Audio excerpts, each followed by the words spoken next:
After escaping a planet with an alien nest, the spacecraft Silico drifts through space while its crew is frozen in hypersleep. Unfortunately, there's a stowaway alien egg on the ship that soon hatches and causes an electrical fire. While the alien attaches itself to one of the crew members, the automated systems send all the cryotubes into an escape pod and eject it into outer space.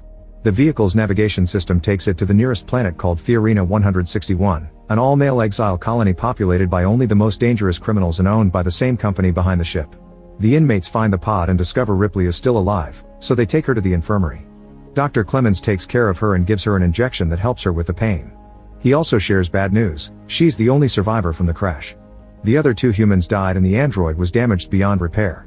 Meanwhile, the inmates use a crane to take the destroyed ship into the building. Their dog Spike takes the chance to look inside and begins barking when he sees the alien, which has gone unnoticed by the locals. Afterward, Warden Andrews announces to the prisoners that they now have a woman in the building. Some of the men point out this will bring trouble, but Andrew assures them he's already talked to the company and asked for a rescue ship. Ripley is left under the care of Clemens with strict orders of not leaving the infirmary until the ship comes for her. Meanwhile, Murphy checks on Spike and is shocked to see the poor dog has a bunch of wounds on his head, which is strange because none of the prisoners would dare hurt him. Once Ripley is feeling better, she demands to see the wreckage, so Clemens takes her there while explaining how each person died. The little girl died in her sleep, but Ripley notices a scorching mark on the side of the cryotube. Remembering the aliens have acid for blood, she gets suspicious and asks to see the girl's body. Next they go to the morgue and Ripley begins inspecting the little girl's body, wanting to be sure she doesn't have an alien inside. Then she demands an autopsy under the excuse of a possible infection, so a suspicious Clemens opens the body up. To Ripley's relief, the girl did die of drowning and there are no signs of alien life. At that moment, Andrews comes in and scolds Ripley for leaving the infirmary, but Ripley distracts him by asking him to burn the bodies using the infection excuse.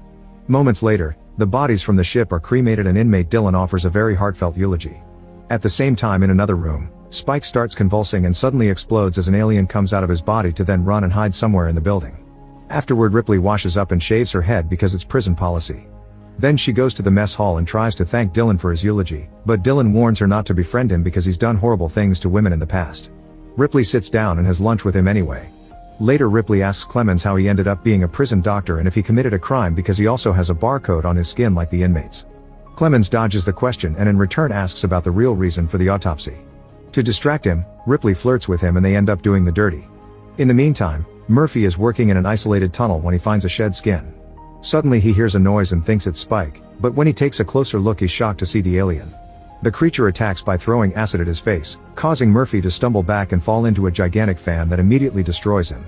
Soon Clemens is called to investigate Murphy's remains. Andrews thinks Murphy was distracted and came too close to the sucking fan, but Clemens concludes that the fan was blowing in Murphy's direction. He also finds a burn mark like the one Ripley saw on the hypersleep pod. Wanting answers, Clemens goes looking for Ripley and finds her searching the ship wreckage for the flight recorder. When he tells her about Murphy, Ripley begins to suspect there's an alien around and Clemens demands to hear the whole story, but before sharing that information, Ripley wants to recover the remains of the android. Clemens tells her to go to the garbage dump, but he can't escort her because he has a meeting with Andrews. When Clemens meets with Andrews, he immediately gets scolded for letting Ripley wander alone. He also shares that they've received high-level communication from the company regarding Ripley, who apparently is extremely important for the higher-ups, but Andrews doesn't know why. An argument ensues on how to proceed and Andrews tells Clemens to behave or he'll tell Ripley about his dark past. Meanwhile, Boggs, Rains, and Golik are on a survey assignment that has them placing candles to measure various tunnels and rooms in the building. However, some candles in the distance keep getting blown out. Assuming it's the wind, Rains goes to relight them only to find the now fully grown alien, which grabs Rains and begins biting him. Boggs and Golik hear screaming and run to check on their friend, but as soon as they see the creature they run back to the entrance. There they find Rains' dead body. Suddenly Boggs is attacked from above by the alien, which rips out his throat. The blood sprays on Golik, who after a moment of frozen shock runs away in panic. Back to Ripley, she searches the garbage dump and finds the remains of the android. When she tries to leave, she's cornered by 3 prisoners, who quickly jump on her and bend her over, intending to take advantage of her. At that moment Dylan comes in and beats the inmates up with a piece of steel, threatening to re-educate them. Before leaving, Ripley punches one of her attackers in the face. Afterward, Ripley connects what's left of the android to a power supply in the infirmary and reactivates him. Using the android's system, she accesses the ship's flight recorder and learns that a fire caused their ejection from the ship and an alien traveled with them when they escaped the planet. This information has been shared with the network, so the company knows about it. The android is in great pain and asks for mercy, so Ripley permanently disconnects him. At that moment, Golik is dragged into the infirmary as he swears that he didn't kill anyone, a dragon did. Andrews and the others dismiss him as insane, but Dylan defends him, saying that Golik has never been a liar. Ripley overhears everything and comes out to confirm the story, but Andrews is still skeptical. They end up having a meeting in his office and Ripley shares everything she knows about the aliens. Unfortunately, Andrews reveals that aside from some knives and fire axes, there are no weapons in the prison.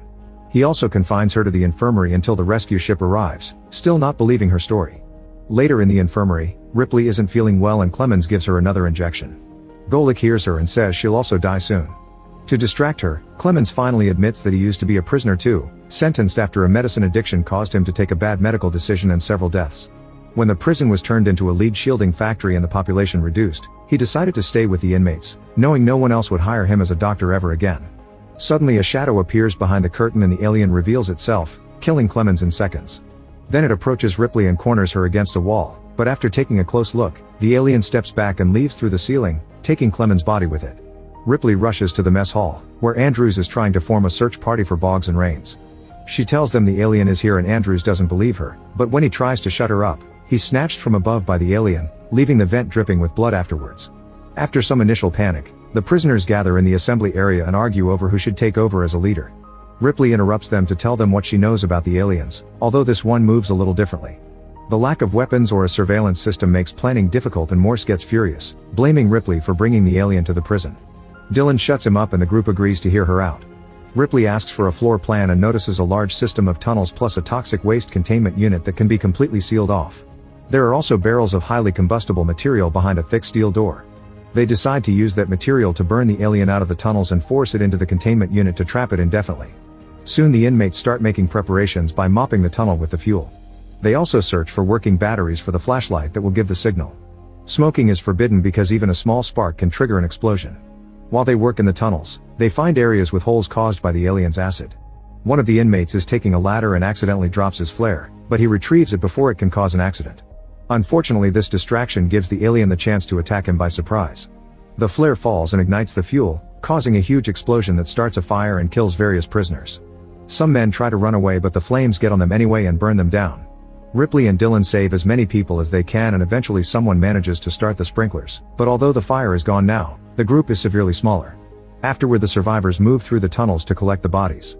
While the prisoners argue over what to do, Ripley begins feeling unwell, so she goes back to the wrecked ship to use the biomedical scanner.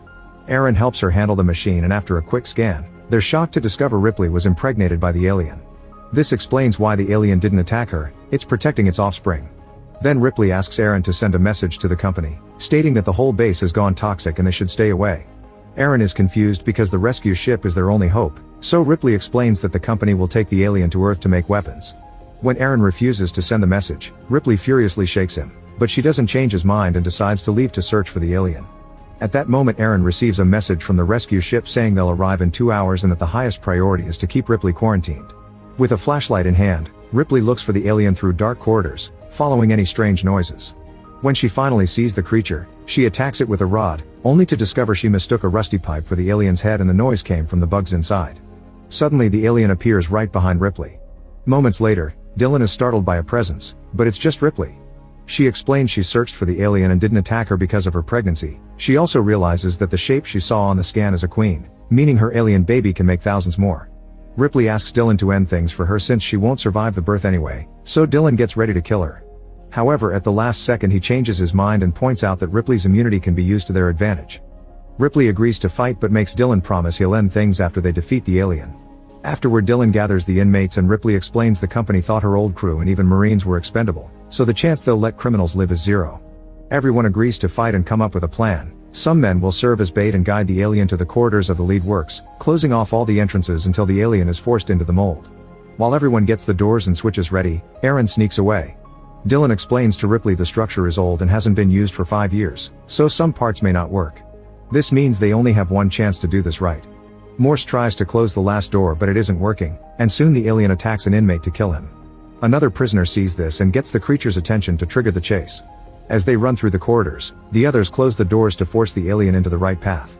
However, the maze-like design of the area confuses everyone and they aren't sure what doors to close anymore, not to mention the alien breaking the window of one of them. After they lose track of the creature, an inmate goes looking for it and gets its attention again with a flare. The chase restarts and although they keep on closing doors, 2 more guys get killed. A guy panics and almost activates the piston too soon, but Ripley stops him just in time. Outside, the ship with the company workers finally lands and Aaron receives them, telling them that Ripley is in the furnace area. The group makes their way inside while carrying a huge steel cage. Then Dylan enters the tunnels and finds the alien killing another prisoner, so he drags the body away from the creature's clutches and drops him near the mold as bait. The alien comes closer and a prisoner activates the piston, however the alien realizes it's a trap and drags the body back into the tunnels without stepping into the mold. Now they have 5 minutes to bait the alien again before the piston shuts the mold off. The team runs through the corridors in different directions, trying to find the alien. While Ripley keeps on finding bodies, an inmate runs as fast as he can only for the alien to grab and kill him before he can enter the mold. In another corridor, Morse bumps into a prisoner and they both fall. While they laugh at the false scare, the alien uses the chance to kill the other man. Morse moves away from the alien while Ripley arrives with a flare and starts struggling with the alien, trying to force it to attack her. At that moment Dylan arrives and drags her away as she screams, so the alien follows them to protect its offspring. This finally makes the creature enter the mold and Morse closes the door to trap it. While Morse runs to the lead platform, Ripley tries to stay in the mold too, but Dylan pulls her away and promises to kill her later. The duo starts to climb out only to notice the alien is following them, so Dylan decides to stay in the mold to keep the alien there. While the alien attacks Dylan, Ripley climbs out and tells Morse to pour the hot lead into the mold, completely covering both the alien and Dylan. Thinking it's finally over, Morse celebrates, however the alien comes out of the mold and starts chasing after Ripley.